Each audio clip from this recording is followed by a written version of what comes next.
Dakar. Promoting dialogue.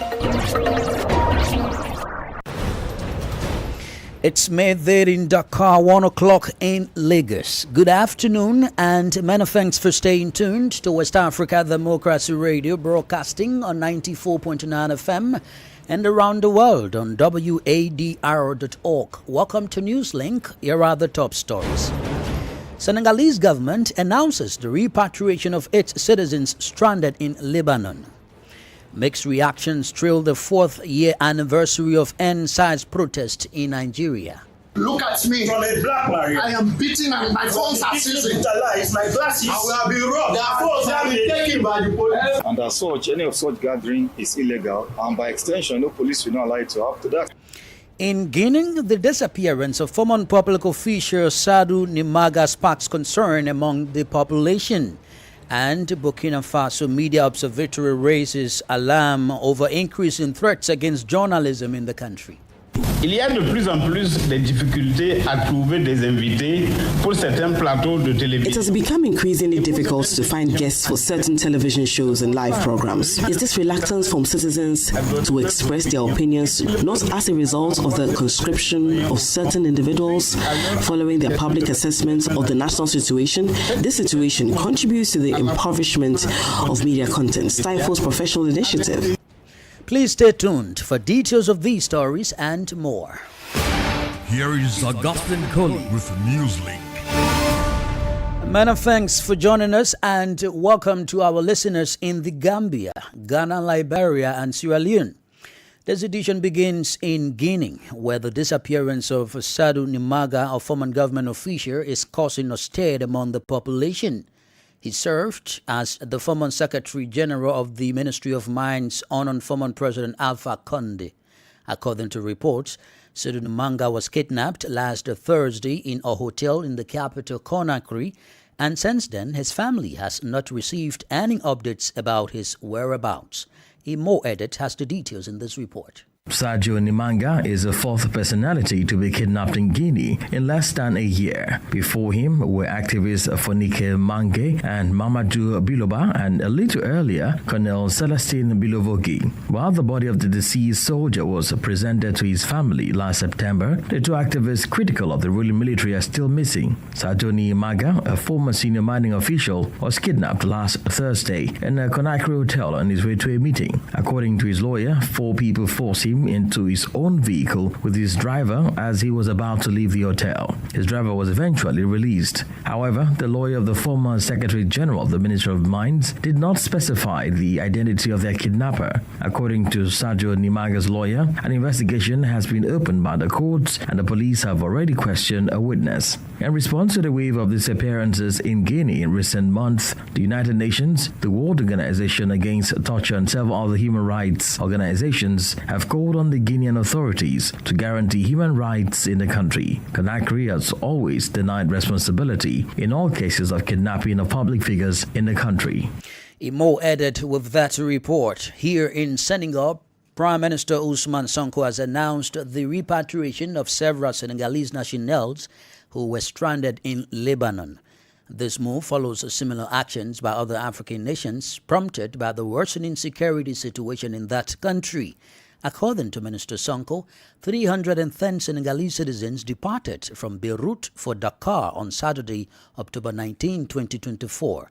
Christopher Atichu has the details. Prime Minister Ousmane Sonko made the announcement during the weekend at a fundraising event organized by his party PASTEF ahead of the November parliamentary elections. Minister Sonko emphasized the government's dedication to ensuring that no Senegalese are distressed abroad. He also highlighted the recent successful repatriation of Senegalese citizens from Libya, overseen by Secretary of the State of Senegalese Abroad, Amadou Sherif Diop. The PASTEF leader also mentioned President Bassirou Diomaye Faye's recent efforts in eastern Senegal, where he supported victims of a local crisis. However, in a statement posted on his social media platform X, President Diomaye Faye expresses heartfelt gratitude and welcomes his compatriots with deep emotions as they return from Lebanon. The Senegalese president further expressed relief that the stranded citizens returned safely. It can be recalled that during the weekend, several Lebanese Senegalese residents in Dakar called on President Bassirou Diomaye Faye, along with other global political leaders and humanitarian organizations, to use their influence to urge Israel to cease hostilities and put an end to the atrocities in the ongoing Israel-Lebanon conflict. Christopher, a teacher with that report. However, the returnees were received by President Bassirou Diomaye Faye during the weekend. Now, in Nigeria, police operatives on Sunday arrested protesters who had gathered at the Lekki Toll Gate in Lagos to commemorate the 4th anniversary of the infamous shooting that occurred during the EndSARS protest against police brutality in 2020. The event, which turned violent, resulted in the loss of lives and sparked widespread outrage across Nigeria. Usma Umar in Abuja tells us more in this report. The 2020 protest led by young Nigerians demanded reforms within the Nigeria Police Force, particularly the disbanded Special Anti-Robbery Squad, SARS. The demonstrations were met with force by security agencies, leading to the Lekki Toll Gate incident. This year's memorial drew a mix of emotions, with protesters holding banners and placards calling for the implementation of reports from judicial panels set up following the 2020 protest. However, the gathering was marred by controversy, as the police leadership claimed the organizers failed to obtain necessary clearance for the rally. Olanrewaju Ishola is Commissioner of Police, Lagos State Command. Constitutionally, they should write to me as Commissioner of Police of their intention to do such. They did not write to us. And as such, any of such gathering is illegal. And by extension, no police will not allow it to happen. That's the very essence of why we are here today. Despite this, protesters assembled at the toll gate around 8:30 in the morning. Some demonstrators alleged police officers used excessive force during the event. They say some just you for protesters fighting for you. You are going to oppress you. Who are you going to come? Let me talk it policemen under the leadership of the Commissioner of Police in Lagos. I'm right there speaking to you.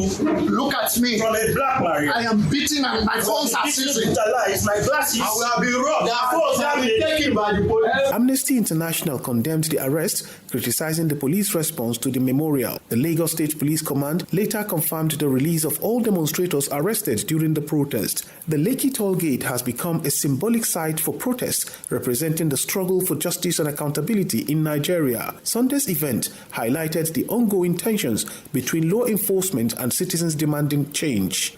For Newslink on West Africa Democracy Radio, Usman Umar reporting from Abuja. Meanwhile, the Lagos State Police Command has freed at least 22 individuals detained during the Sunday's protest. We will bring you details of this development at the later part of this news edition. More stories coming up on West Africa Democracy Radio. Newslink continues. Let's now bring you some political stories, starting with Cote d'Ivoire, where the president of the Independent Electoral Commission has officially launched the voter registration and update exercise. The launch, which took place over the weekend in Goglo, a town in the western part of the country, is targeted at individuals who have never registered on the electoral roll, as well as voters who wish to update their polling location or personal details. Over 12,000 voter registration centers have been opened for the operation, which runs until November 10. Eche Atisu has the detail in this report by Abidjan correspondent Albin Adey, who visited several registration centers in the northern region of Cote d'Ivoire. At the Sini Masiali Sogefia Public Primary School, there is not a large crowd. The 3 registration agents are seated in front of tablets in a classroom, busy registering the first individuals who arrived as soon as the operation was launched. Nomhumbre Karim, a first-time voter, expresses enthusiasm about registering on the electoral roll for the first time. Just registered on the electoral roll for the first time. I'm really very happy because it allows me to participate in the civil process and participate in the election of my country's president. A little further in the village of Lekbrelekaha, Stefan, who is in his 40s and had previously registered, has just updated his information and changed his polling place. I'm already registered on the electoral roll. I used to vote at the locally polling station, but I live in Lekbreka. Fortunately, this year, we have received a new polling station that has been opened in Lekbreka. I came to change my information so I can vote in Lekbreka. The president of the CEI in the Senior Materiali Department, Kulibali Namogo Seidu, explained the registration procedure while specifying the necessary documents required to register on the electoral roll. There are those who are already registered and on the electoral roll, which falls under category 1. They are concerned with data changes. For example, someone who was outside the municipality and wants to come into the municipality needs a certificate of residence, which is issued free of charge. Category 2 concerns new voters, those who have never registered before. For this, 3 documents are required: an identity card, a registration receipt, or certificate of nationality. The voter registration exercise, which began on Saturday, October 19, 2024, will continue until November 10. The Independent Electoral Commission hopes to register an additional 4.5 million Ivorians on the electoral rolls, in addition to the 8 million already registered. That was Abidjan correspondent Albin Adet's report, voiced by Eche Atisu. In neighboring Ghana, the opposition National Democratic Congress NDC caucus in Parliament plans to defend its majority status when the House resumes on Tuesday, October 22. This position comes despite a ruling from a 5-member Supreme Court panel chaired by the Chief Justice, which stayed the Speaker's decision to declare 4 parliamentary seats vacant, a decision made in accordance with the country's constitution. WADR's Nadia Titin in Accra reports. The uncertainty surrounding the leadership structure of Ghana's parliament began on Thursday, October 17, when Speaker Alban Bagbin announced that 4 parliamentary seats were vacant in accordance with Article 97, Clause 1G and H of the country's constitution. 3 of these seats were held by the NPP, while 1 was occupied by the NDC. This led to a leadership crisis, with the NDC, previously in the minority, now asserting that they hold the majority with 136 seats against the NPP's 135. However, on Friday, October 18, the Supreme Court placed a hold on Speaker Alban Bagbin's decision, restoring the status quo after the leader of the NPP group in Parliament, Alexander Fenyumakin, filed an ex parte motion against the Speaker's ruling. Despite this, Dr. Kasiela Toforson, the leader of the NDC caucus, affirmed that his party would not relinquish its newly clean position, insisting they are now the majority. At a press conference on Sunday, October 20, Dr. Toforson stated that they would safeguard their new status and aim to abolish the e-levy and betting tax. The NDC MPs in Parliament now constitute the majority caucus in line with the standing orders of Ghana's Parliament. We will jealously protect our new majority status and will not bow, retreat, nor surrender our lawfully earned status. The Chief Whip and MP for Adaklu, Gavin Kwame Agbuja, disclosed that his side has received information indicating that the military will be deployed to Parliament on Tuesday. If you wear a military uniform or police uniform, you work to the Constitution. But they should be aware that the life of this government is less than 2 months. They will have to account for their conduct in 2020 and whatever they do tomorrow. But they shouldn't be surprised the people of this country would react forcefully to any misconduct of anybody in uniform on Tuesday and beyond. Numerous legal experts have highlighted weaknesses in the Supreme Court's ruling. For now, many Ghanaians are closely monitoring Parliament and how the situation will develop on Tuesday. For WADR, Nadidi Tete, Accra. Elsewhere, the Parliament of the Gambia has ratified a memorandum of understanding on circular migration with the Kingdom of Spain. This decision occurred during an extraordinary session held at the weekend. WADR's Banjul correspondent Sankule Janko reports. The MOU aims to promote legal migration and enhance opportunities for Gambians to work in Spain while ensuring the protection of their rights. The Minister of Trade and Regional Integration and Employment, Babakar Juve, who tabled the motion, says the agreement is set to provide employment for Gambian youths. Honourable Speaker, the MOU will pave a pathway for Gambians to work in the Kingdom of Spain as one of the favourite destinations for many of our young people seeking employment abroad. This framework will provide opportunities for those young people or young Gambians to legally travel and work in the kingdom in a manner that addresses the pervasive phenomenon of illegal migration, which is of interest to both countries. During the parliamentary session, members expressed strong support for the MOU, highlighting its potential to boost the Gambian economy through remittances, but most importantly, addressed the irregular migration menace. Our youths are really dying every day on this irregular migration. So this is an opportunity for them to desist from such. This also close the gap of unemployment. This agreement is a triple win proposal because, Honorable Speaker, the employee or the migrant will benefit, the Gambia will benefit, and Spain will also benefit. I definitely welcome the idea, and I would like to bless these kind of ideas.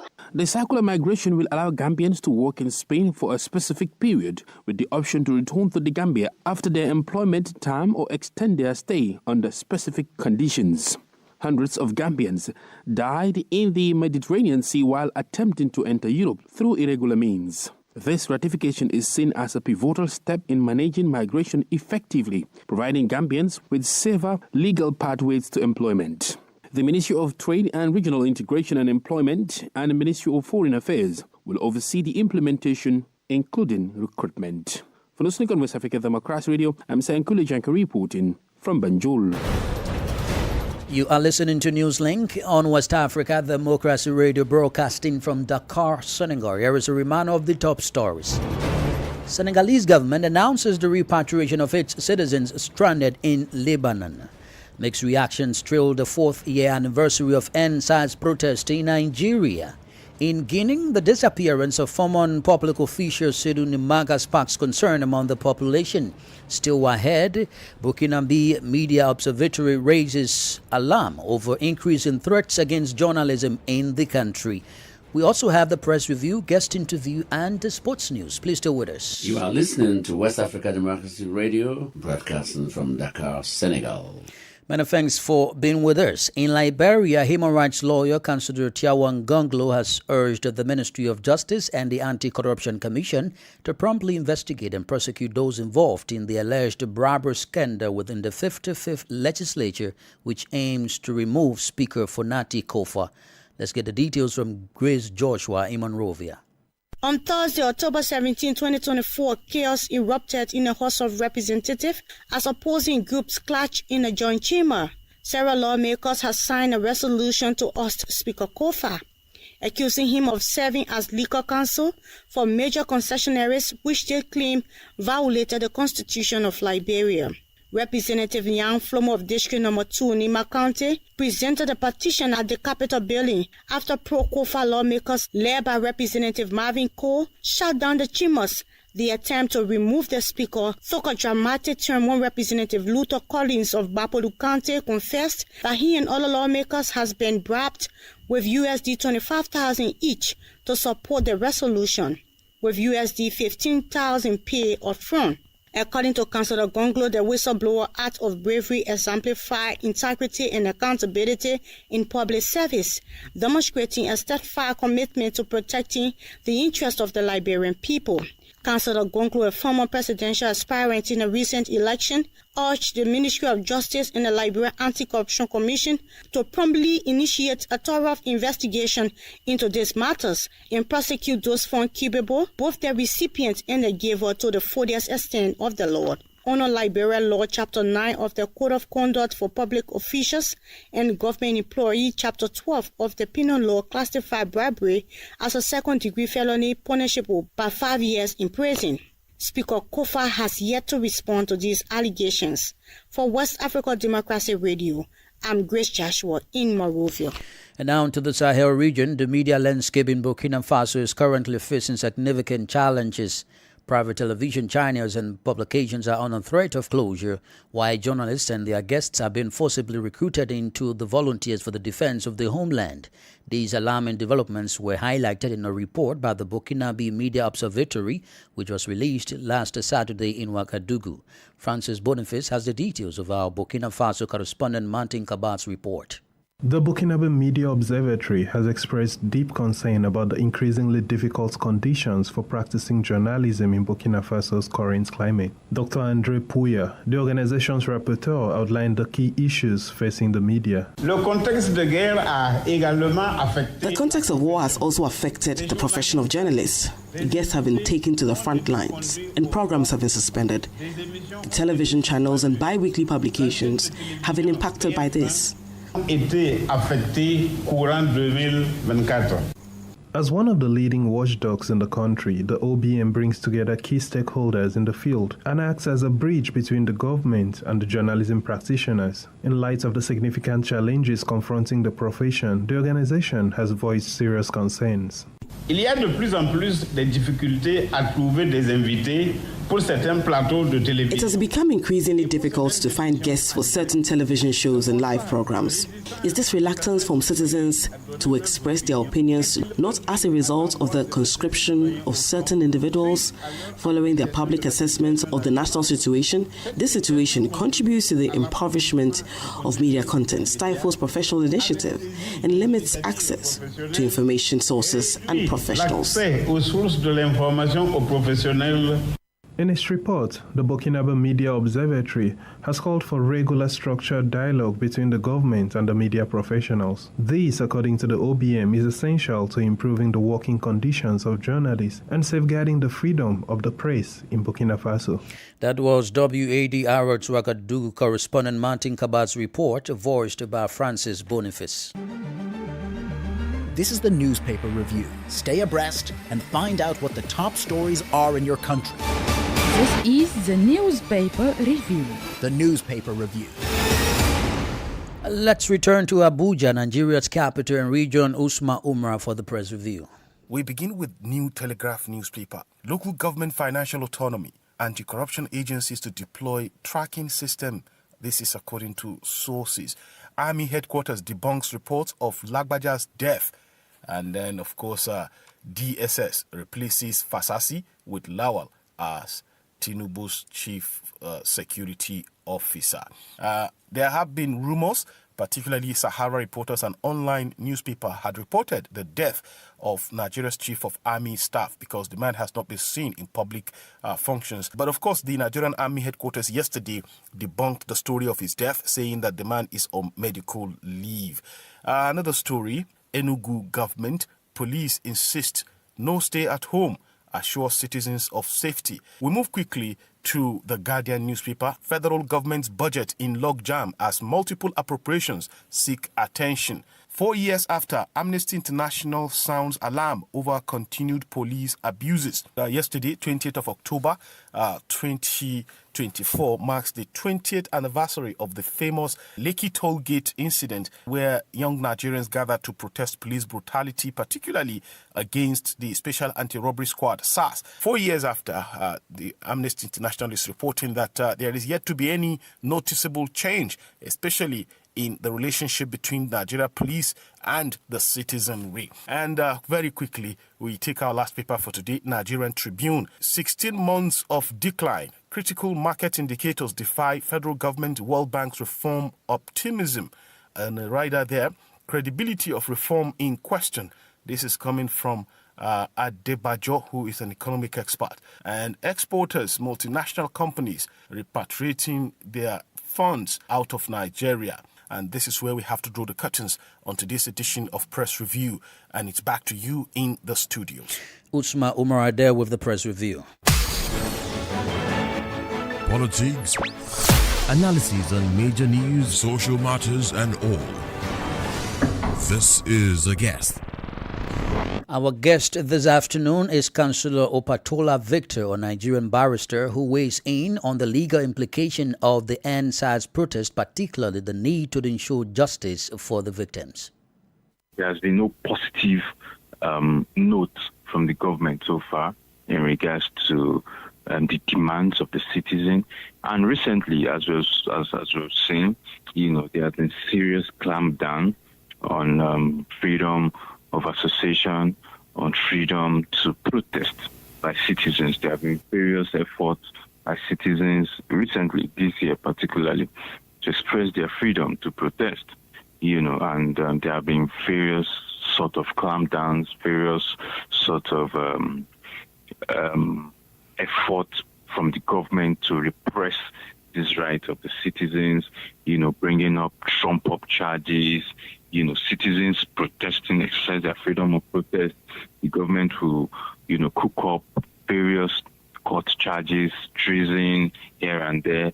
A lot of them are still in court today. I would like to know, what does this say about Nigeria's judiciary system, that is to ensure those who allegedly killed protesters face justice for crimes that they may have committed? Now, the issue is we must understand that the perpetrators of that particular offense, as it stands today, the federal government still denies that, Nigerian military that were at the vicinity of that particular, that were there that very day, the federal government denies that the Nigerian military shot not innocent protesters or killed armless protesters. So because of the way everything was that very day, the issue of proof has been a little bit easy so far.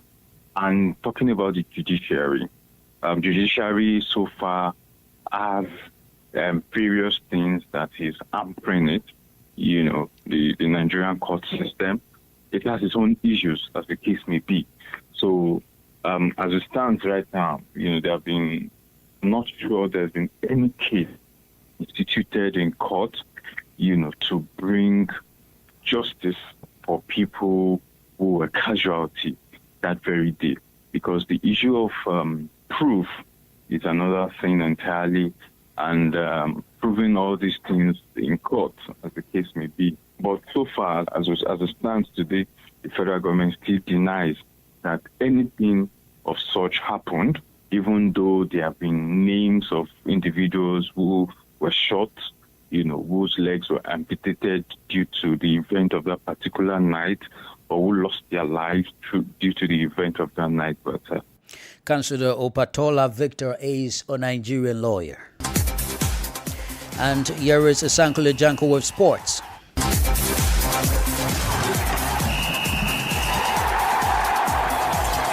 Hello out there, warm welcome and thank you for joining us. Mauritania has a dream start in the CAF Beach Soccer Africa Cup of Nations after they stunned African champions and tournament favourites Senegal in a Group B opener on Sunday. The debutants had a dominant display over the four-time CAF Beach Soccer AFCON champions in a match that concluded 5-2 in favour of Mauritania. Senegal, who are aiming at extending their title record to 5, came into the tie as the strong favourite. However, Mauritania showed no sense of fear in their approach against the champions.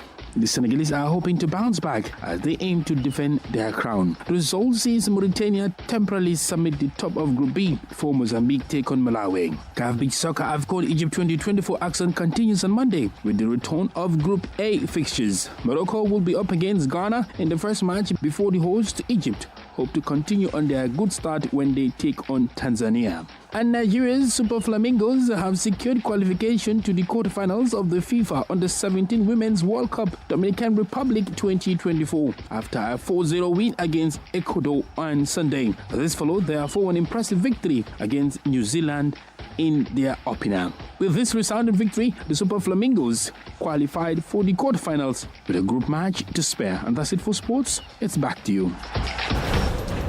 We've come to the end of this edition of Newslink on West Africa Democracy Radio, broadcasting from Dakar, Senegal. Thank you for listening, and many thanks to Krista Mukidi and Maudoju for the technical support.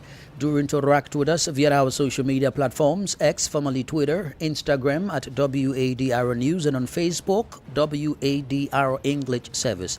I am Augustine Cully. Good afternoon. And many thanks to you for listening to Newslink via Hot 104.3 FM, Newmi FM 94.0, Hilltop Radio 104.7 FM, and Veritas Radio.